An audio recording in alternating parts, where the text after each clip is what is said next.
आज सकाळे भारत बांग्लादेश सीमा अंचल जड़े व्यक्ति को संकोचरे बुलुथिबार देखा समय सीमार पेट्रोलिंग करथिबा 143तम बाटालियन सैनिक मैंने पचराउचरा कर से कहते बांग्लादेश जावाई पाखे कौन वैध कागज पत्र नहीं से जने भारतीय दलाल माध्यम बांग्लादेश जावाक चेष्टा कर गिरफ कर स्वरूपनगर पुलिस स्टेशन को पठाई देथिले। पुलिस सूत्रରୁ मिलथिबा सूचना अनुसार गिरफ व्यक्ति नाम मनिरुल इस्लाम से बांग्लादेश सातक्षीरा जिलार बासिंदा।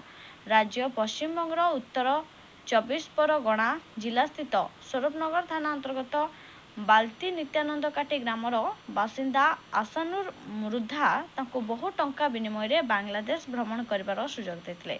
उभय को पचराउचरा करिया परे जଣା पड़छि जे सेमाने अवैध भाव रे बांग्लादेश रे प्रवेश करबाको चेष्टा करथिले एवं जने भारतीय बासिंदा सेमानंको सहायता करछन्ति। आज 2 जन को गिरफ्त कर बसिरहाट उपजिलापाल कोर्ट रे हाजर कर। ब्यूरो रिपोर्ट प्राय खबर।